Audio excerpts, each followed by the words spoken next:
Assalamualaikum warahmatullahi wabarakatuh.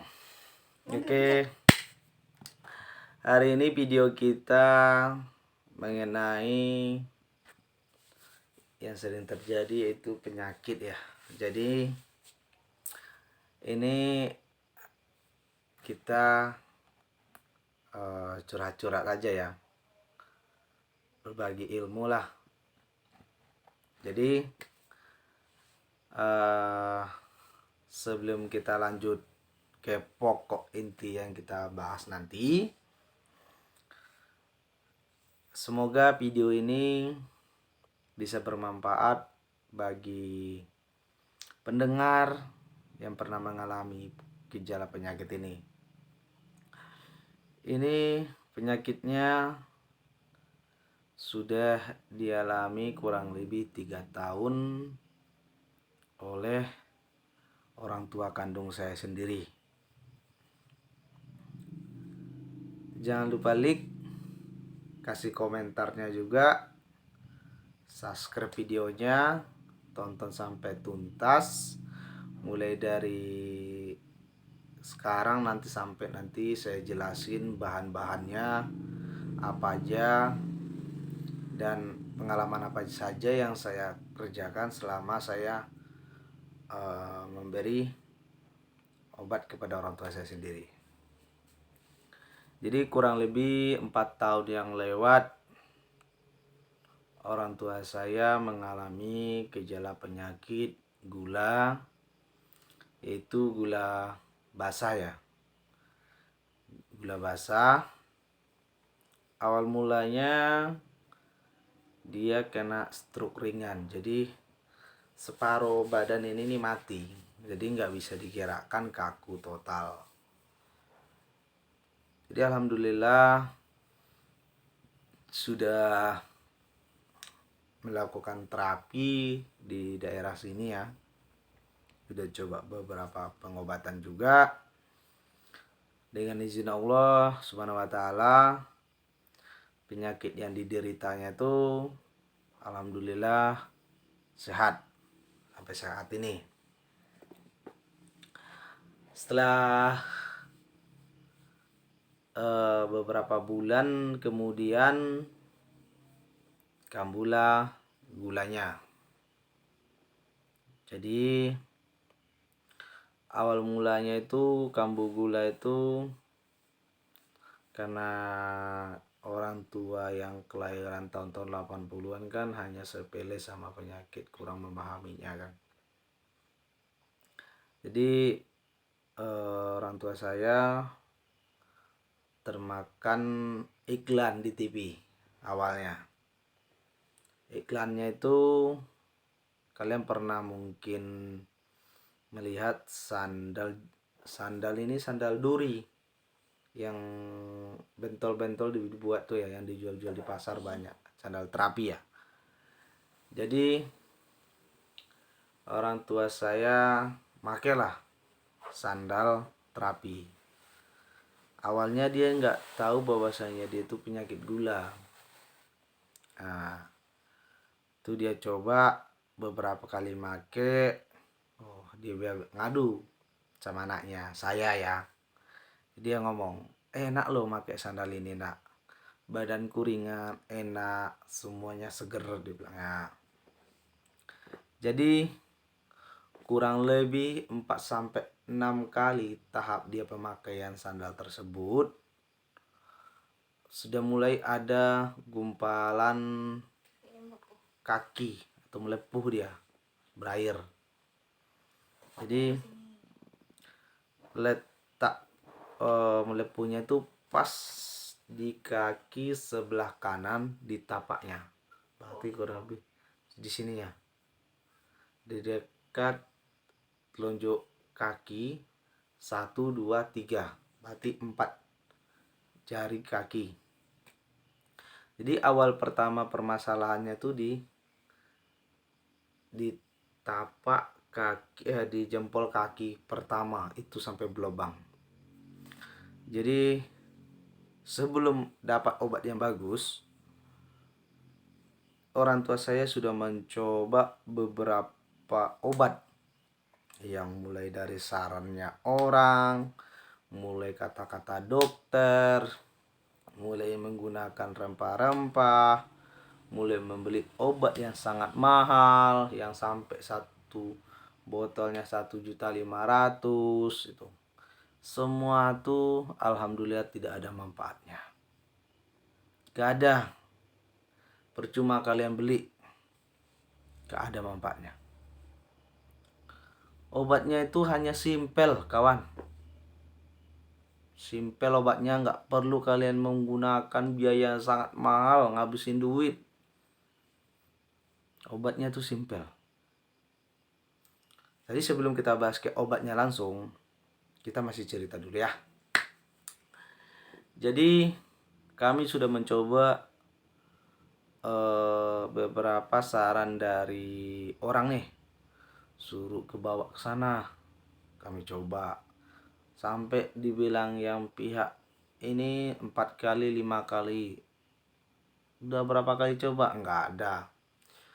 Kemungkinan sudah lebih dari puluhan kali kami coba berobat, mau di dokter, klinik, menteri, dukun, obat-obatan, sansa ya, Cina, obat Cina, semua sudah kami coba. Alhamdulillah nggak ada yang berhasil. Jadi sekian lama kami mencoba seluruh obat, sampai orang tua aku tuh putus asa dengan selama dia berjuang mempertahankan penyakitnya itu. Sampai dia ngomong, aku udah pasrah. Ya kalau seandainya sudah waktunya memang sudah. Tapi kami sering memberi nasihat kepada orang tua. Semua penyakit ada obatnya. Mustahil nggak ada. Jadi nanti videonya saya lihatkan ya kawan-kawan. Nanti dikirain kawan-kawan saya rekayasa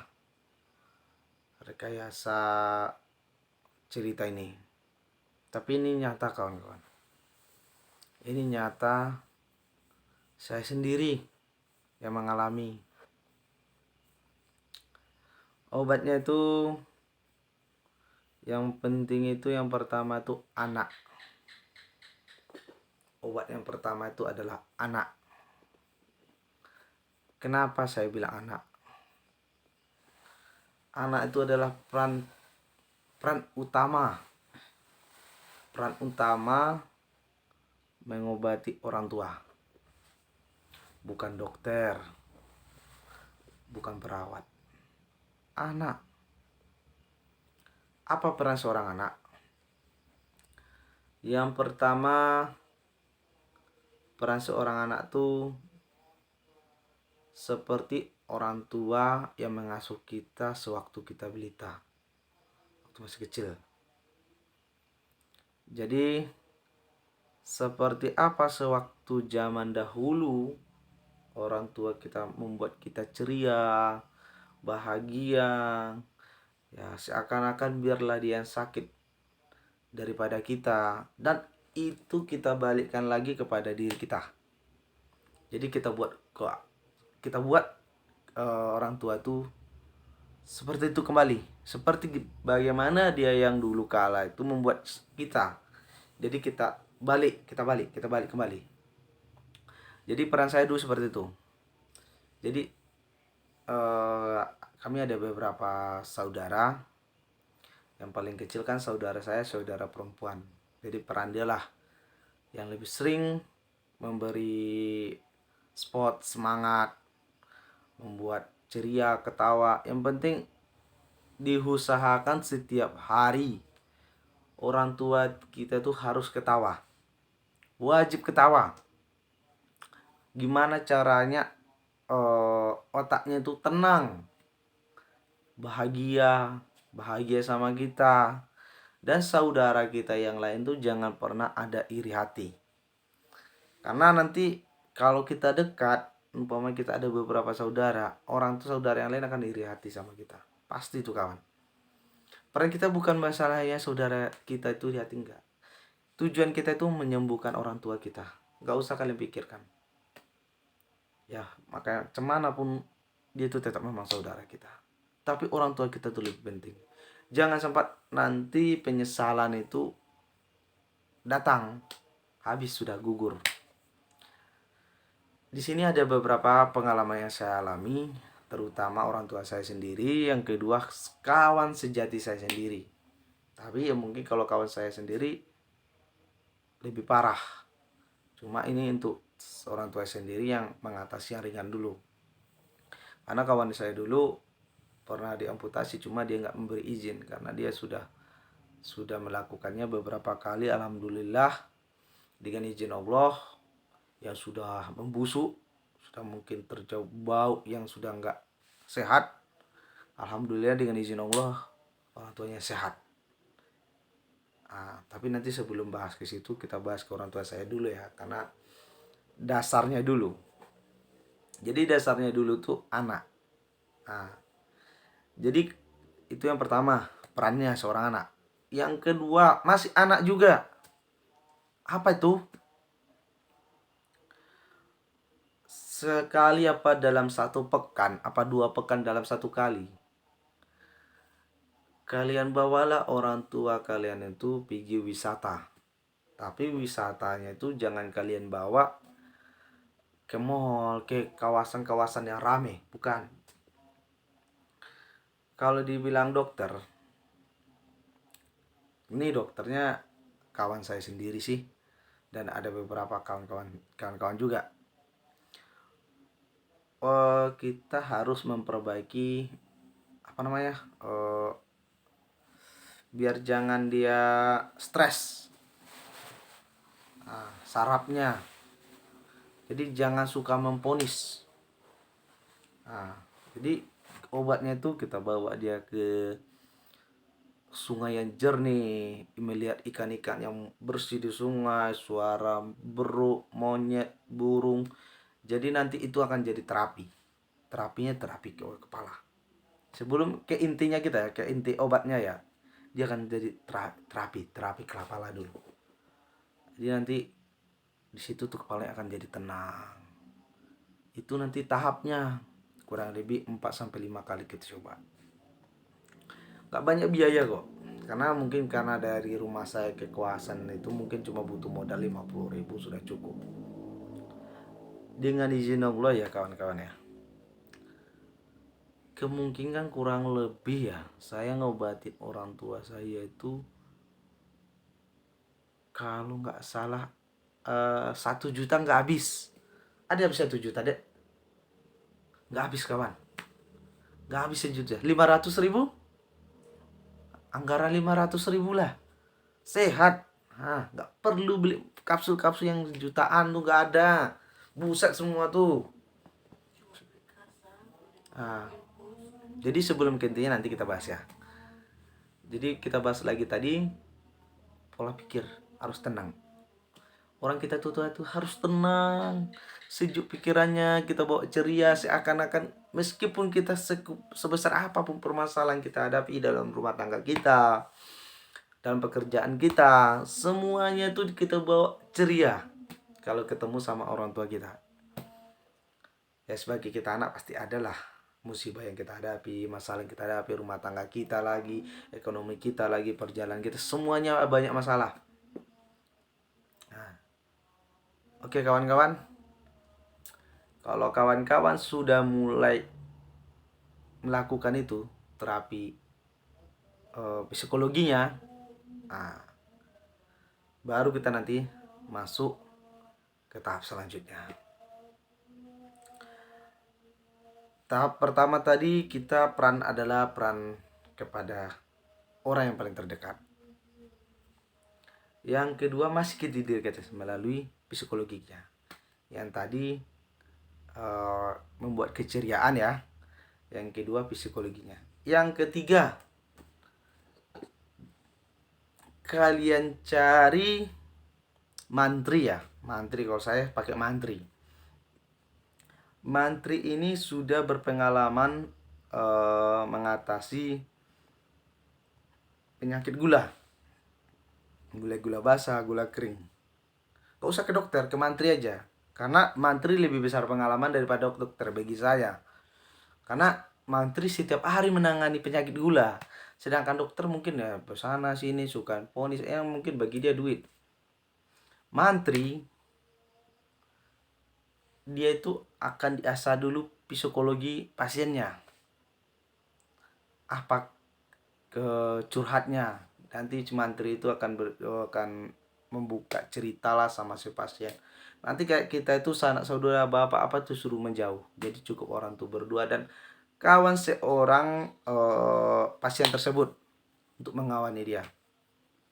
Jadi nanti situ tuh pasien tuh akan nangis lah, yang inilah yang aduh dokter, yang ini loh anakku dokter, yang seperti ini loh dokter, keluarga aku dokter kayak gini, semuanya akan dikeluarkan dari unek-unek hati dia. Jadi nanti unek-unek hati dia akan dikeluarkan sekuat manapun, tanpa terkecuali akan dikeluarkannya. Di situ kita sebagai anak akan menyaring informasi yang diberikan seorang ibu tuh, apa orang tua kita saring, dan di situ sewaktu kita saring kita carilah inti dari pembahasan cerita orang tua kita, apa yang diperlukannya. Nanti dari pembahasan ceritanya kita saring, nanti dia sendiri akan mengeluarkan obat penyakit dia sendiri gitu loh. Nah, nanti udah panjang cerita dia ya kan, nanti kita saring. Kalau setelah kita saring nanti pembahasan ceritanya, kita sendiri itu tahu apa obat gula orang tua kita. Iya kawan-kawan, dari situ awalnya. Berarti sudah 3 poin. Jadi dari 3 poin ini, kawan-kawan lakukanlah. Insya Allah ya. Insya Allah. Kalau orang tua saya kan masih penyakit gula ringan. 2 bulan. 2 bulan saya minta 2 bulan. Sembuh.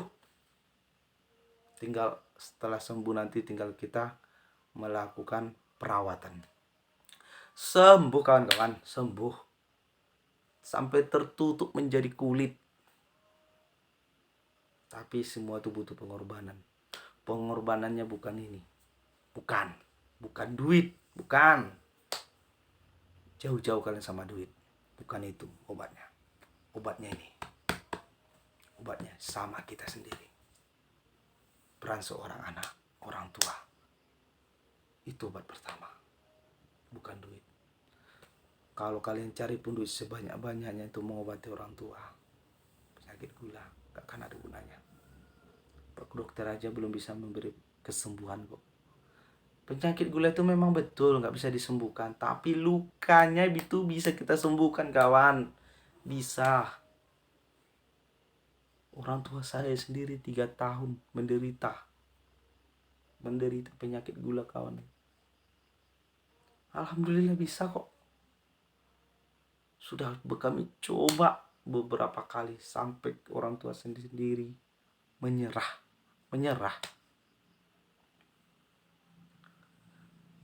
dia sama penyakitnya, menyerah dia sama Maha Kuasa. Jadi cerita kita baru 3 tadi. Peran pertama ada anak, saudara, siapakah dia, yang penting satu darah. Peran kedua adalah psikologinya. Oke, udah 2 poin. Peran ketiga adalah carilah dokter atau mantri apa bidan yang kalian senang sama dia. Sama dengan kita seakan waktu guru sekolah, kita cari guru yang kita senangi, sama itu. 3 poin dulu kawan. Sebelum saya lanjut lebih dalam videonya nanti, dan saya tunjukkan videonya sampai dia sehat. Ini hanya sebuah cerita, tapi cerita ini nyata dan saya sendiri yang mengalami. Oke ya. Cukup sekian dulu. nanti kita bahas lagi. Dan saya akan membuat video selanjutnya dan saya akan praktekkan langsung cara-caranya. Oke ya. Assalamualaikum warahmatullahi wabarakatuh.